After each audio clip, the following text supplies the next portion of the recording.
రంగారెడ్డి జిల్లా నారాయణఖేడ్ నియోజకవర్గం మనూరు మండల పరిధిలో ధన్వార్ చౌరస్తా వద్ద ఎక్సెల్ వాహనంపై 5.5 కిలోల ఎండు గంజాయిని తరలిస్తుండగా ఎస్ఐ అమ్రనాయక్ శుక్రవారం స్వాధీనం చేసుకున్నారు. ఈ మేరకు వివరాలను నారాయణఖేడ్ పోలీస్ స్టేషన్ లో డీఎస్పీ వెంకటరెడ్డి వెల్లడించారు. రేగోడు మండలం దోసపల్లికి చెందిన ఏసయ్య మరియు వట్టిపల్లి మండలం పాలడుకు చెందిన విఠల్ ఇద్దరు కలిసి ఎక్సెల్ వాహనంపై ఓ సంచిలో 5.5 కిలోల ఎండు గంజాయిని కర్ణాటకలోని బిదర్ కు విక్రయించేందుకు తరలిస్తుండగా మనూర్ ఎస్ఐ అమ్రనాయక్ వాహనాల తనిఖీ చేస్తుండగా పట్టుకొని స్వాధీనం చేసుకున్నట్లు తెలిపారు. ఇద్దరిపై కేసు నమోదు చేసి గంజాయిని ఎక్సెల్ వాహనాన్ని స్వాధీనం చేసుకున్నట్లు తెలిపారు. నిందితులను రిమాండ్ కు తరలించుకున్నట్లు తెలిపారు. అక్రమంగా గంజాయి రవాణా చేస్తే కఠిన చర్యలు తీసుకుంటామని హెచ్చరించారు. ఆయన వెంట Narayankhed CI Srinivasareddy, SI Amranayak, police సిబ్బంది ఉన్నారు.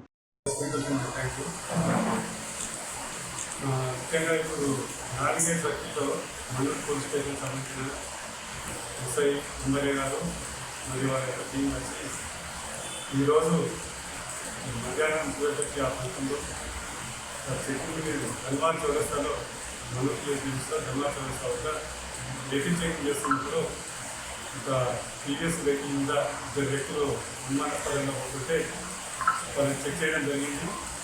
అప్పుడు వారి దగ్గర ఒక బ్యాగ్ ఉంది. ఆ బ్యాగ్లో గంజాయి గుర్తుపడాలి.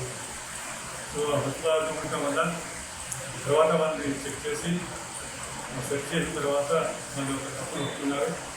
ఆ తర్వాత పోలీసు వారు వారి వద్ద నుండి 5.5 కేజెస్ గంజాయిని మొత్తాన్ని స్వాధీనపరుచుకున్నారు. ఆ తర్వాత వారి యొక్క ఇద్దరి పేర్లు ఒకరి పేరేమో ఏసయ్య దోసపల్లి విలేజ్ రేగోడు మండలం.